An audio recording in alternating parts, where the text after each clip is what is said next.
안녕하세요. 한나TV 한나쌤입니다. 이제 공무원 한국사 오늘 근세 문화 진도를 나갈게요. 사실 아무리 이제 공무원 대비라고 하지만 문화사 부분이 계속해서 나열 막 이야기 여러 가지 물론 나열식이기 때문에 사실 어느 정도 난이도로 여러분들한테 자세히 알려줘야 되나 참 고민을 많이 했는데 아무래도 문화사고 이제 빨리 좀 총정리하자는 느낌으로 제가 최대한 요점만 뽑았습니다.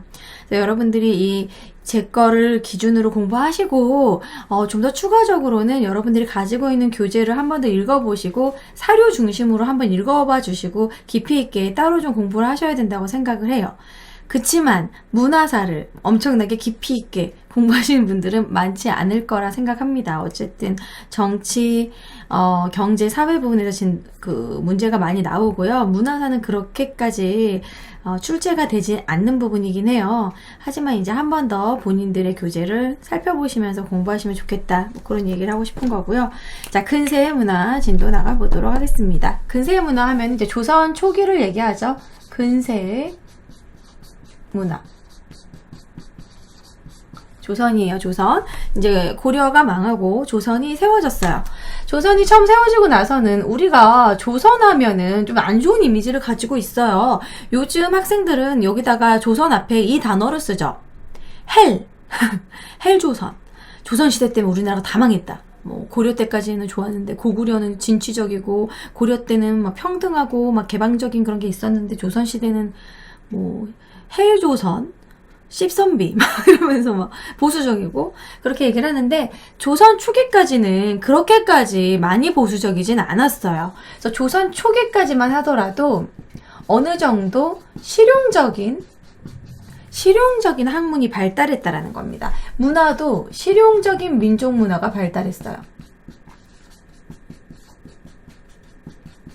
뭐 정도전, 조준, 건근 그때 당시 신진사대부들은 고려 입장에서는 개혁자들이었고 새로운 나라를 세웠기 때문에 으쌰으쌰 뭔가 잘해보자 새로운 나라를 이제 창조했으니 뭔가 이제 좀 실용적이고 나라를 제대로 좀 만들어보자 그런 의욕이 좀 있었다라는 거죠. 조선 초기에는. 그래서 민족문화도 다소 실용적입니다. 우리가 흔히 알고 있는 조선시대의 보수적이고 성리학적으로 폐쇄적으로 변하는 거는 조선 후기입니다. 그래서 초기까지는 그렇게 막장은 아니었어요. 문제는 없었습니다.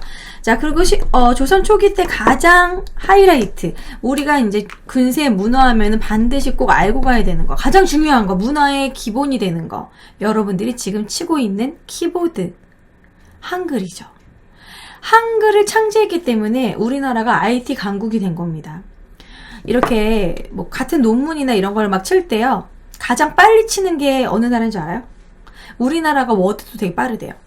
영어보다도 어떤 언어보다도 이 한글이 타수가 진짜 빠르고 그리고 이 한글이 배우기도 정말 쉬운 그 문자고 예를 들어서 문자가 없는 그러한 원시 부족 있잖아요. 그런 사람들이 그런 부족들이 쓰기에 가장 편한 문자가 바로 한글이라고 합니다. 정말 똑똑한 사람은 기본적으로 하루만 열심히 공부하면 자기 이름을 쓸 수 있는 그게 이제 한글이라고 하는데 바로 한글 창제가 가장 조선 초기에 최고의 이슈죠. 문화적으로. 한글 창제. 한글 창제는 아무리 한국사를 못하는 사람이어도 다 알 거예요. 세종대왕 때. 1446년에 우리가 연도는 사실 다 외울 필요는 없지만 그래도 이제 세종대왕이 한글을 창제한 연도 정도는 외워주면 좋을 것 같아요. 1446. 자, 그래서 이 한글 창제 때문에 뭔가 민족 문화의 가장 기본적인 기반이 되었다. 민족 문화 발전의 아주 기초 베이스, 기반을 세웠다라는 거죠. 한글이 없었으면 우리가 아직까지도 한문을 쓰고 있다고 생각해봐요. 그러면 키보드 못해요. 막 이렇게 찾아서 써야 돼. 그런 기호대로 막 써야 되고, 우리가 막 미음 한자 눌러가지고 1번 누르고 2번 누르듯이 그렇게 해야 돼요. 여러분, 한자로 바꾸는 거 아시죠? 우리가 한글로 쓴 다음에 한자 바꾸면 여러 한자주 중에서 골라야 된단 말이에요. 빠르게 칠 수도 없고, 이 인터넷상에서 소통하는 게 많이 힘들어요. 게임도 마찬가지. 우리가 게임도 발전할 수 있었고, 지금 여러분들이 막 채팅하는 채팅 문화라던가 그런 것들도 다 한글의 발전. 여러분들 댓글로 싸우고 정신승리하고 막 따다다다다다 막 모바일로 막 싸울 수 있는 것도 한글이 발전해서 그런 것이죠. 자, 한글이 있었기 때문에 그럴 수 있었던 거고, 이제 한글 창제에 대해서 여기만 좀 자세히 정리한다면, 순서를 좀 정리하면, 일단 지편전에다가 우리가 흔히 이제 한글 하면 지편전 학자들과 세종대왕이 같이 만들었다 하는데, 지편전에 정음청을 설치합니다. 그래서 지편전에서도 정음청에서 한글을 훈민정음을 창제한 거죠. 근데 이 훈민정음을 창제할 때는 엄청난 반대에 부딪혔다는 거 여러분 많이 들어보셨죠? 이런 관련된 드라마도 있었고, 뿌리 깊은 나무인가? 뭐 최만리라는 사람은 엄청나게 상소문을 막 내고, 그런 상스러운 문자를 만들다니 한글 만들면 안 된다. 한문이 정말 되게 고급 언어고 한문으로도 충분히 의사소통을 할 수 있고, 그리고 지배층들은 불안해했어요. 이런 피지배층 애들이 뭔가 문자를 터득하게 되면 얘네들이 들고 일어설 것이다. 학문이라는 것은 지배층만 영유해야 되는 것이다. 그러한 의견도 있었습니다. 이런 반대에도 불구하고 비밀 프로젝트로 한글이 만들어졌고 훈민정음이 창제되었고, 이어서 세종대왕은 한글 서적을 일부러 만들어서 그것을 보급하기 시작합니다. 널리 쓰이게 하기 위해서. 나란 말씀이 둥극에 달아 어렵기 때문에 사마띠 아니할세. 그래서 쉬운 문자를 만든 거잖아요. 그래서 한글 서적을 일부러 만들어서 그걸 사람들이 읽도록 합니다. 대표적인 한글 서적이 용비어천가, 뿌리 깊은 나물은 뭐 바람에 흔들리지 않고 용비어천가. 용비어천가의 내용은 뭔가 조선 건국을 찬양하는 뭐 그런 내용.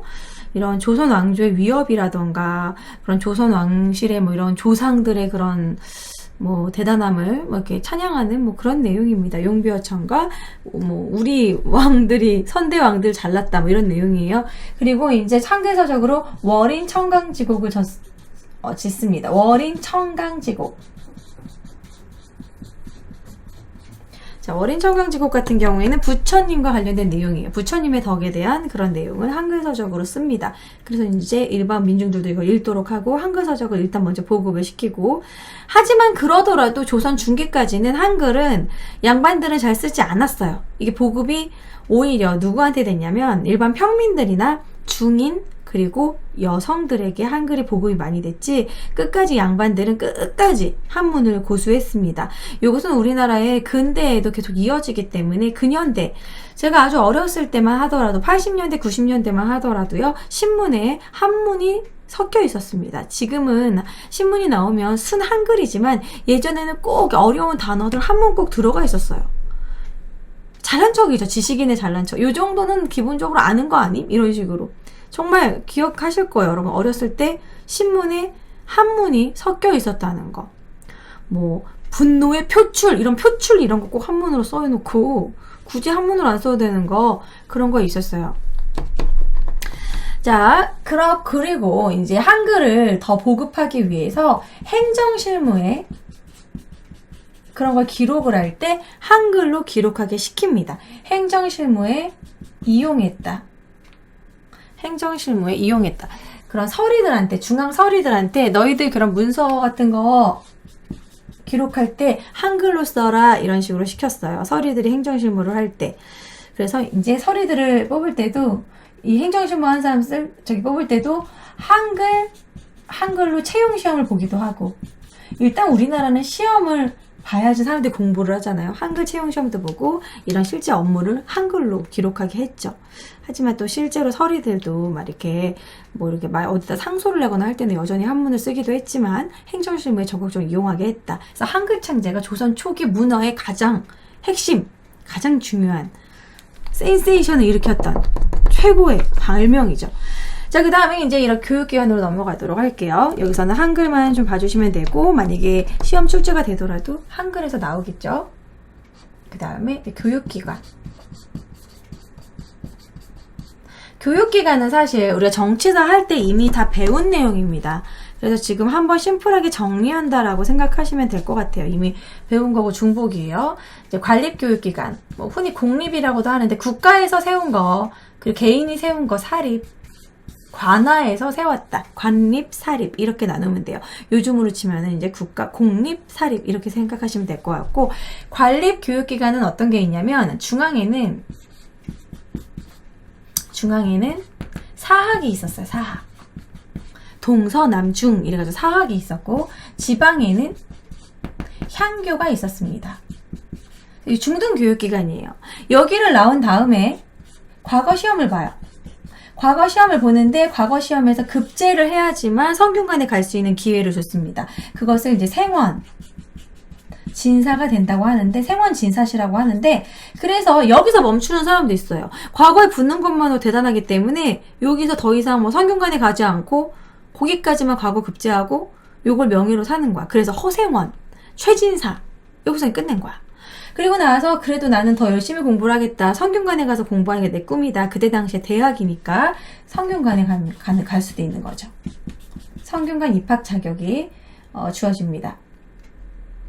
그래서 성균관은 그때 당시에 최고 교육기관, 최고 학부라고 할 수 있죠. 국가 최고 교육기관 성균관. 성균관이란 명칭은 고려 말에 이미 있었는데 이어서 조선시대에도 그 용어를 써서 이제 조선시대 최고 교육기관으로 이어갔죠. 그 다음에 요 정도 쓰면 될 것 같고, 사립으로 넘어갑시다. 사립교육기관은 초등교육기관 서당 있죠. 서당. 그리고 조금 중등교육기관으로 서원이 있어요. 서당은 말 그대로 이 그림 많이 보셨죠? 김홍도의 서당. 뭐 이렇게.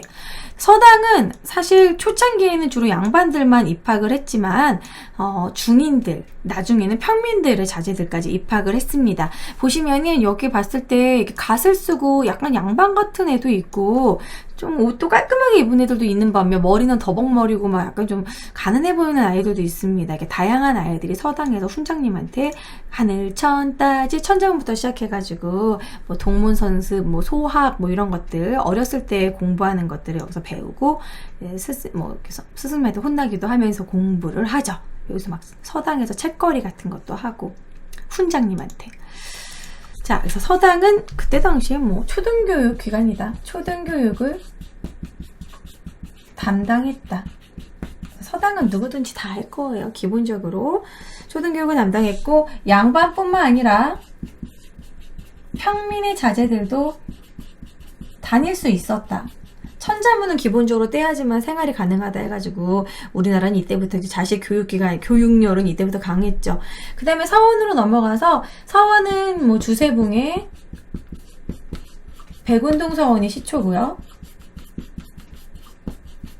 그리고 이제 이황의 건의에 따라서 이 서원이 후황양성도 하지만 이렇게 그런 스승들을 모시고 이렇게 제사도 지내는 정말 좋은 기관이다 해가지고, 뭐 이제 사액이라는 거, 국가에서 사액을 받아서 토지와 노비도 받고 뭐 이러니까 많은 또 서원들이 세워지게 되죠. 예전에 1,000원짜리 뒤에 있는 도산서원이라던가 뭐 소수, 이 백운동 서원이 나중에 소수서원으로 바뀌고, 이런 거 정치사에서 이미 다 배운 내용인데, 한 번 더 중요한 부분만 정리하고 간다면, 서원은 이렇게 생겼는데요. 이렇게 생겼는데, 실제로 가보면 그냥 아주 작은 기숙사?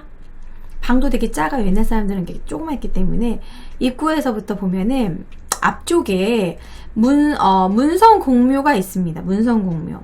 묘는 이제 자기네들의 스승의 위패를 모시는 거예요. 그 스승의 이제 기일에 따라서 뭐 그럴 때 여기서 제사를 지냅니다. 그래서 항상 스승을 존경하고 제사를 지내는 그런 공묘, 문묘가 있고, 그리고 그 주변에 보면은 뭐지, 강학당이라고 그래가지고 강의하는 곳이에요. 뭐 나머지는 뭐 도서관식으로 학구제, 지락제, 나머지는 뭐 얘네들의 뭐 그런 장서각, 영정각 이런 도서관 같은 게 또 있고, 개인적인 기숙사 있고, 그런 식으로 이제 규모가 있어요. 큰 강의실, 뭐 작은 강의실, 혼자 공부하는 자습실, 이런 식으로 아주 조그만 대학이라고 할 수 있을까? 기숙사까지 포함한, 그렇게 생각하시면 될 것 같아요.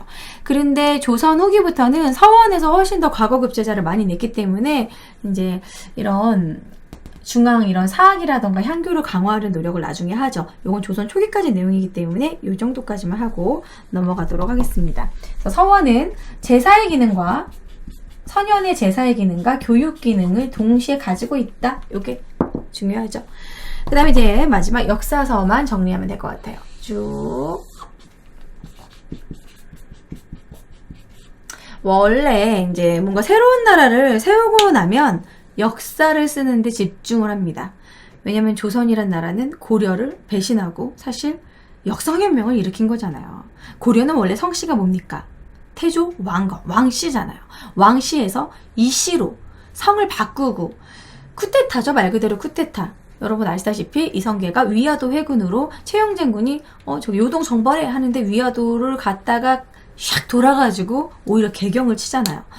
고려 입장에서는 완전 배신자고 명분이 필요하죠. 백성들한테 말할 명분이. 우리는 쿠데타가 아니다. 우리는 이렇게 나라를 세울 수밖에 없었다라는 걸 말하기 위해서는 어떻게 해야 됩니까? 전대의 역사를 겁나 까야 돼요. 그래서 실제로 이제 고려사에 보면은, 고려사는 조선시대에 세워졌는데, 거기 보면 뭐 국민왕은 거의 개의 수준이고, 조금 좀 고려의 말기를 아주 그냥 난잡하게, 신도는 엄청나게 성적으로 난잡한 요승이고, 막 그런 식으로, 우왕과 창왕은 신돈의 아들이고, 막 이런 식으로, 고려 말에 그런 문제가 있었기 때문에 우리가 새로운 나라를 세운 거다라는 그런 조선 건국의 정당성을 찾기 위해 역사서를 또 열심히 서술하기 시작합니다. 그래서 이제 15세기 초에, 조선 건국 초에 역사서의 특징은 조선 건국의 정당성. 그게 포인트였어요.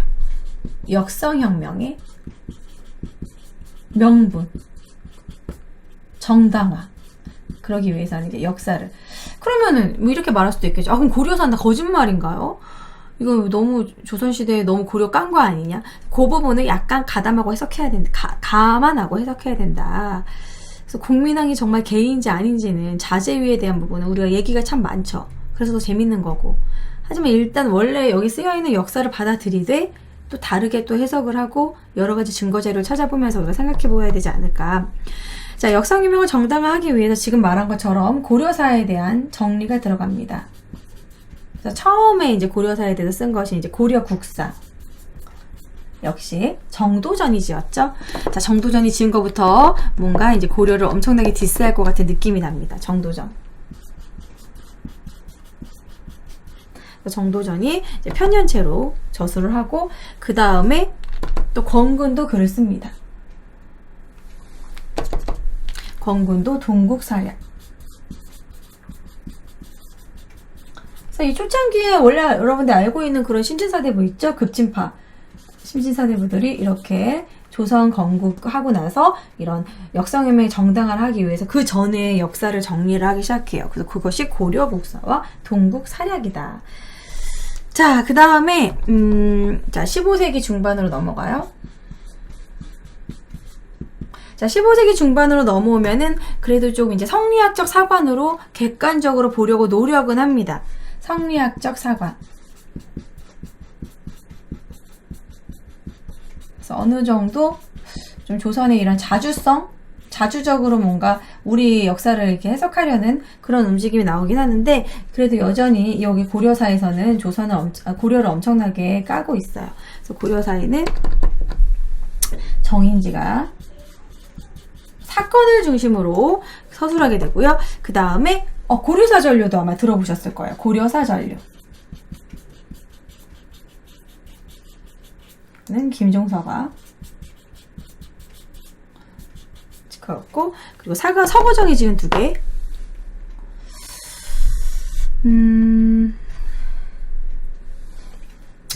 여기 끝에다가 두 개를 써서 묶어야겠다. 삼국사전료.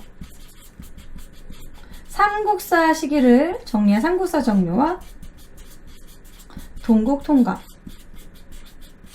그래서 동국통감은 이거 두 개는 같이 서거정이.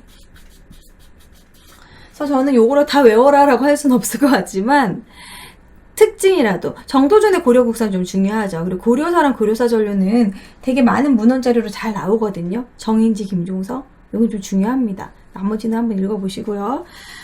자, 그 다음에 이제 16세기가 되면서 이제 문제가 생깁니다. 16세기. 자, 16세기를 기점으로 해가지고 좀 사대적으로 바뀌어요. 16세기에 우리가 좀, 너무 성리하게 이렇게 집중하다 보니까 중화사상, 우리는 작은 중국이다, 소중화사상이라는 게 나타나게 됩니다. 그래서 조나주의적 사관이 나타나요.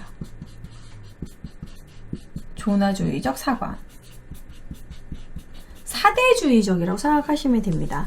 그래서 이때는 기자조선에 대해서 역사를 서술하게 돼요. 예를 들어서 이제 단군 그런 이양이도 이제 왕건보다는 기자를 좀 더 중시하면서 기자가 우리에게 영향을 많이 줬고 그 기자는 중국으로부터 왔기 때문에 우리의 문화는 그때 당시는 중국이 되게 엄청난 대국이라고 생각을 했고 중국의 성리학을 받아들이면서 우리는 그냥 중국의 작은 소국이라는 인식이 좀 있었어요. 이런 성리학자들한테는. 그렇기 때문에 이 성리학이라는 종교 자체가 윗사람한테 대들지 않고 충효.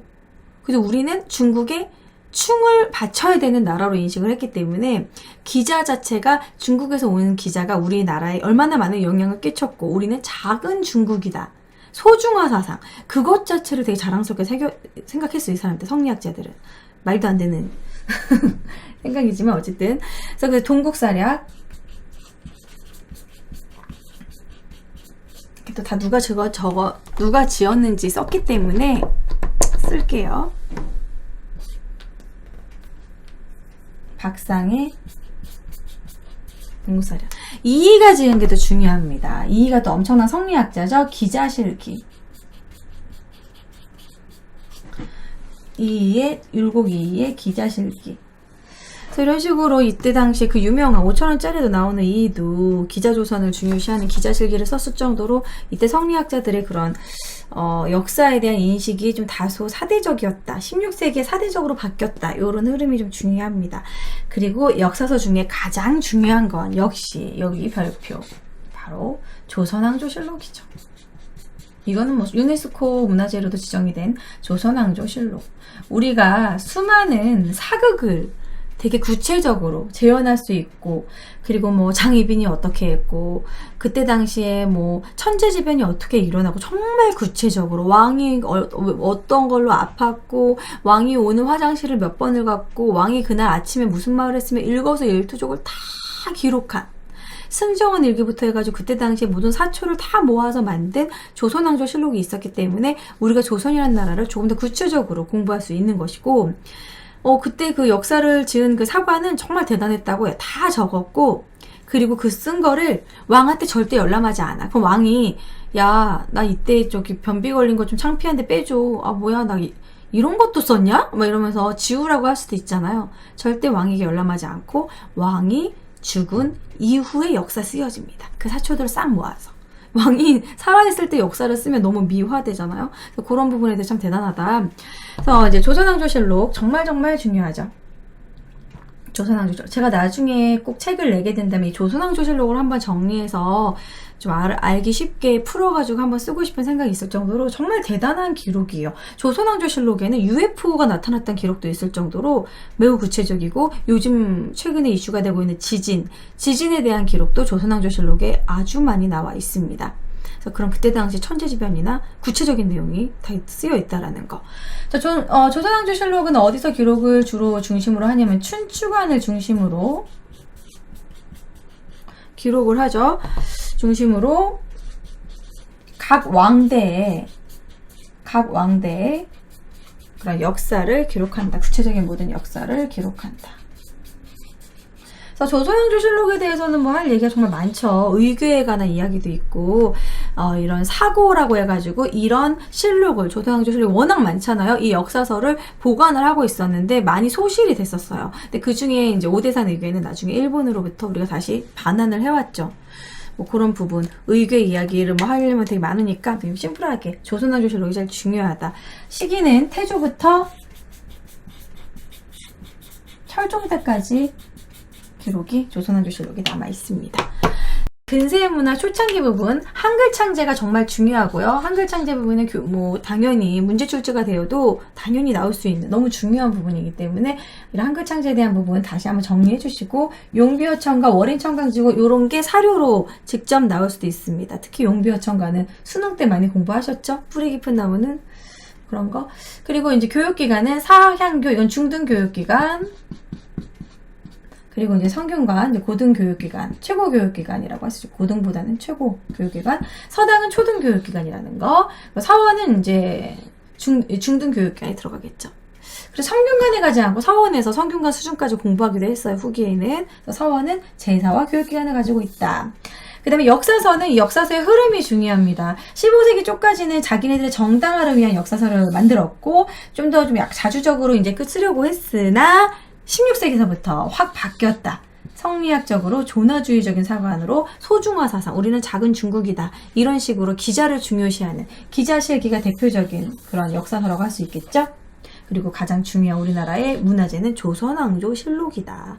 춘추관 중심으로 각 왕대의 역사를 이렇게 정말 구체적으로 적어놓은 기록이 있다. 이런 기록 문화가 있다라는 거는 그만큼 그 나라가 발전했다는 겁니다. 기록 문화가 없다는 건 그 나라가 그런 거 중요시하지 않았다라는 거죠. 우리나라는 그만큼 역사를 중요시했고 그 기록이 최대한 객관성을 유지할 수 있도록 왕이 죽은 사후에 기록을 했다라는 거. 그래서 여기까지. 자, 다음 시간은 근세의 이런 지도, 지리서, 윤리서, 법전 이 부분을 정리해 보도록 할게요. 자, 조선의 문화 앞부분에 이제 막바지 부분인데 여기도 역시 내용이 많습니다. 사실 여러 가지 분야의 나열이기 때문에 요거 100% 외우세요 이런 말은 안 할게요. 알아서 정리하시길 바라고 저는 가장 중요한 내용만 소개해드리는 식으로 정리를 해볼게요. 일단 먼저 지도. 자, 조선시대의 지도. 조선시대 15세기, 16세기로 나눠서 지도를 좀 나눌 수가 있습니다. 조선시대 15세기, 16세기.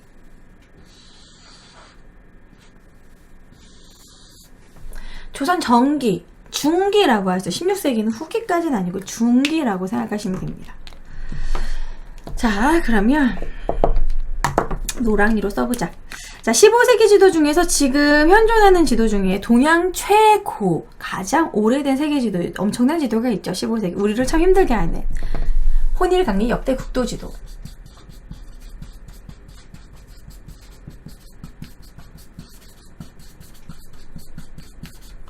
혼일강리.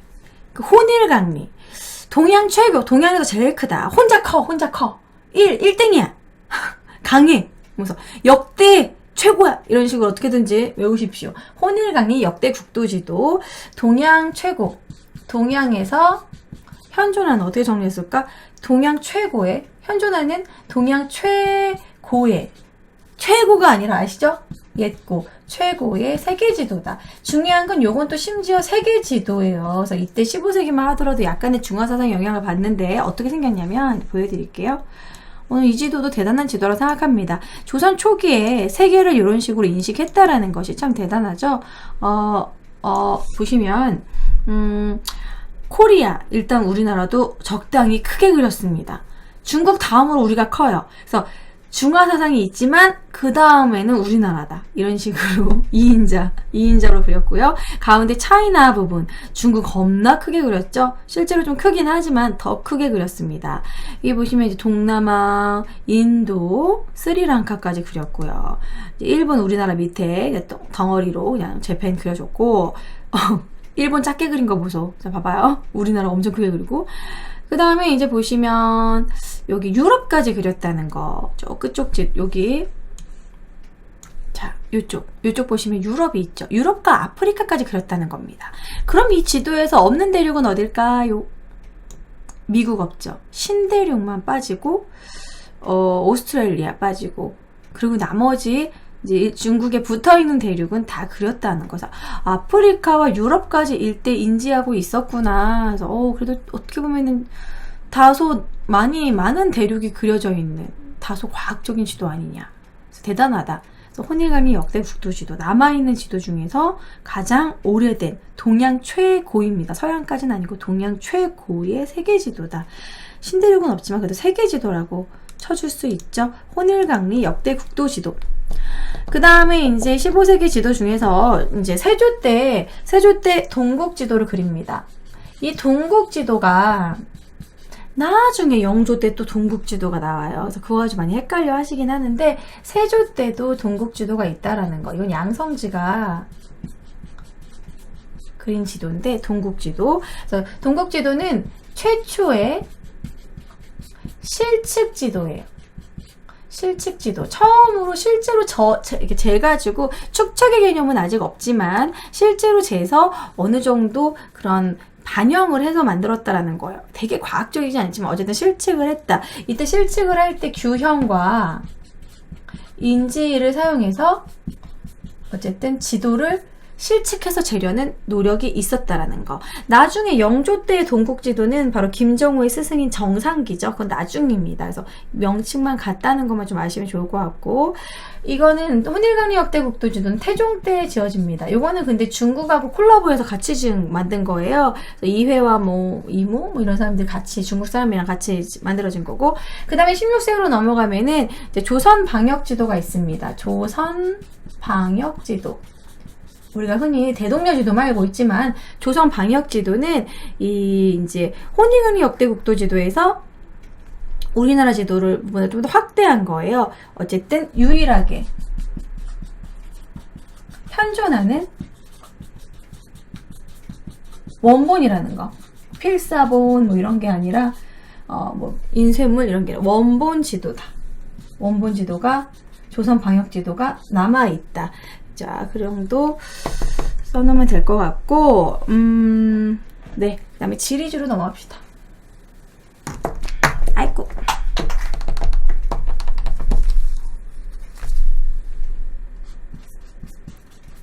지리서, 지리지, 같은 말인데, 지리지는 뭐냐면, 지도는 말 그대로 제가 보여드린 것처럼 그냥 지도, 맵이에요. 맵 지도인데, 지리서는 그런 지도를 조금 더 구체적으로 그린 다음에 그것에 대한 설명이 붙어 있는 게 지리서입니다. 이 마을은 어떤 농작물이 많이 나오고 이 마을의 인구는 몇 명이고 이런 것들, 그런 게 지리지입니다. 그리고 나중에 이중환의 택리지 조선 후기에 나오잖아요. 풍수지리적인 이런 풍수지리적으로 그 마을을 인식한 이런 식으로 나오는 것처럼 지리지는 마을의 습성, 특징에 대해서 자세히 설명한, 지도를 설명한 책이다. 그렇게 생각하시면 좋을 것 같아요. 자, 세종실록 지리지 많이 들어보셨죠? 바로 세종대왕 때 나온 세종실록 지리지. 세종실록 지리지 독도가 언급되어 있죠. 그렇죠? 저기 울릉도에서 날씨가 좋으면 보인다. 이런 식으로 언급이 되어 있습니다. 세종실록 지리지를 좀 어렵게 나오면 신찬 팔도 지리지라고 하기도 합니다. 신찬 팔도 지리지. 그래서 이제 국가를 좀 이렇게, 이때 당시의 지리서는 목적이 뭐냐면, 뭔가 지방을 속속들이 이제 인식을 하는 이유가 세금을 걷기 위해서, 중앙집권화를 위해서, 이렇게 인식하기 위해서. 그래서 조운이 어떻고 길을 알아야지만 세금을 걷기 편하니까. 그리고 이제 그런 백성들을 이렇게 파악하기 위한 그런 용도로 국가에서 만들게 됩니다. 동국여지 승람도 마찬가지예요. 동국여지 승람. 초창기에 국가 중앙집권화의 목적으로 지리지를 만듭니다. 그 다음에 이제 16세기는 이 동국여지 승람을 한번 이렇게 좀 개편했다. 그래서 신증이 붙어요. 신증. 그래서 신증, 너무 위로 올라갔다.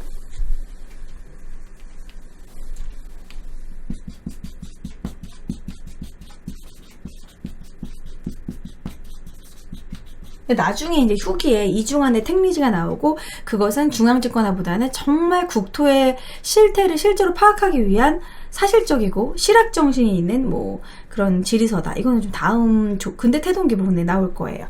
어쨌든 중종 때 신증 동국여지 승람을 만들기도 했다. 그래서 약간 중앙집권화의 목적으로 지리지를 만들었다. 그 다음에 이제 윤리서. 성리학적인 국가이기 때문에 윤리서를 엄청나게 강화했죠. 성리학적 윤리의 가장 포인트는 임금에게 잘하고, 윗사람에게 잘하고, 충, 부모에게 잘하고, 효, 그리고 절개를 지키고, 그런 열행, 연력, 정조, 이런 것들, 지아비에게 잘하고, 이런 식으로 그 세 가지를 충, 효, 열을 가장 중요시 했습니다. 그래서 그러한 의례와 관련된 내용, 그런 게 쓰여져 있는 거, 그런 예의, 범절, 이런 윤리와 들어있는 거 많이 들어보셨죠? 삼강행실도. 친구들끼리의 관계는 어떻고, 부모에게는 어떻게 하고, 뭐 그런 여인들의 정조는 어떻고, 삼강행실도에 써 있는 연려에 관한 부분은 과관이에요, 아주.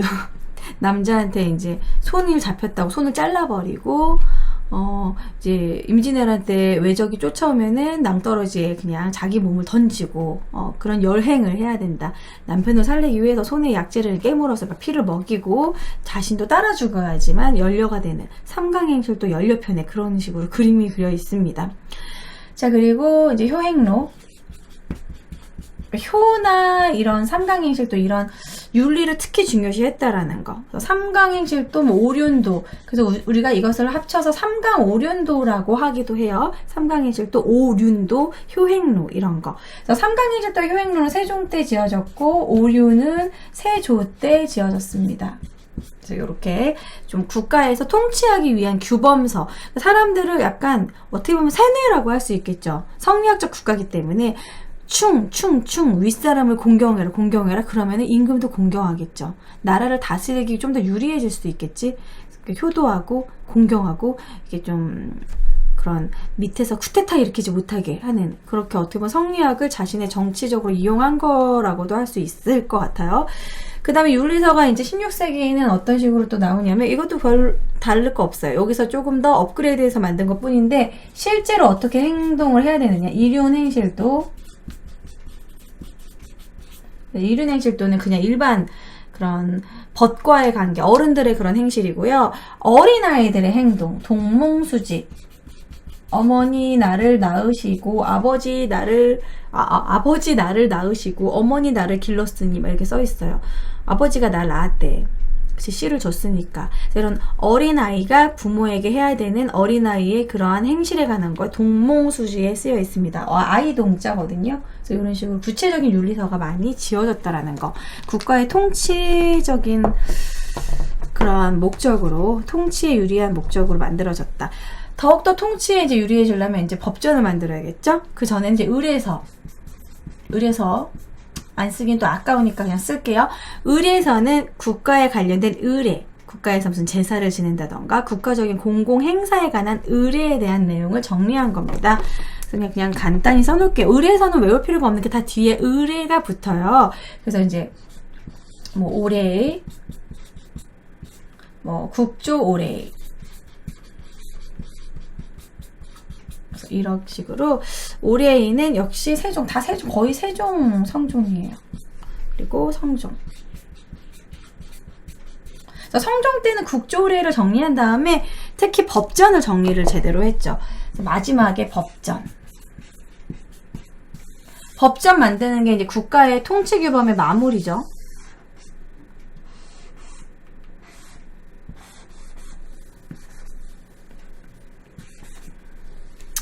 자, 법전은 제일 처음에 태조 때 조선 경국전을 만듭니다. 어떻게 보면 조선 최초의 이제 법전이라고 할 수 있겠죠. 태조 때 조선에 어느 정도 기틀을 만들고 법전을 정리를 합니다. 그렇지만 이거는 부족함이 많았겠죠. 그래서 정말 중요한 거는 이제 나라의 정말 기틀을 마련하고 나서 성종의 경국대전은 정말 중요하죠. 그래서 여기서 경국대전은 반드시 외워주세요. 이미 정치사 때도 했으니까 경국대전. 어떻게 보면 조선 통치제도의 마무리라고 할 수 있고, 이 뒤에 있는 법전도 모두 경국대전의 기초로, 심지어 우리나라 헌법정신도 조선 경국대전부터 이어진다 막 이렇게 얘기할 정도로 중요하죠. 유교적 통치질서가 완성되었다. 유교적 통치질서 완성. 법전으로 완성했다. 경국대전에서 근데 유교적 통치질서 완성을 어떻게 기억하면 되냐면, 고려 때는 연려라는 단어도 없었고, 여성이 남편이 죽었을 경우 재가가 가능했어요. 그리고 한 번 더 재가 했는데 또 남편이 죽으면 한 번 더 재혼할 수도 있었어. 삼가까지. 그게 가능했고, 그런 뭐랄까 남편이 죽었는데도 계속 절개를 지키는 그런 부분은 그냥 본인들의 선택이었고, 이러한 뭐 여자는 절부, 남자도 남자가 절부, 뭐 여자도 뭐 기계를 지킨 여자, 뭐 이런 식으로 그렇게 있었는데, 경국대전에서는 그런 남자가 기계를 지키는 그런 부분은 싹 빠졌고, 경국대전에 어떤 식으로 쓰여져 있냐면, 재혼을 한 여자의 자식은 과거 시험을 칠 수 없다라는 기록이 있어요. 그러면은 누가 자식 그 혼사기를 막고 뭐 이렇게 출새끼를 막기 위해서 누가 재혼을 하겠어요? 이때부터 재가를 금지시켰다라는 거. 그거 자체가 좀 되게 유교적이잖아요. 유교적 통치 질서를 이렇게 법으로 만들어 버렸다. 약간 서울 차별이라던가 뭐 축첩 제도는 있었지만 서울을 차별한다던가 뭐 그런 이런 것들이 점점점 이제 법률로 명시되고 있었죠. 자, 경국대전 중요하고, 자, 그 다음에 경국대전을 조금 보완하기 위해서 영조 때 또 만들죠. 영조 때 속대전.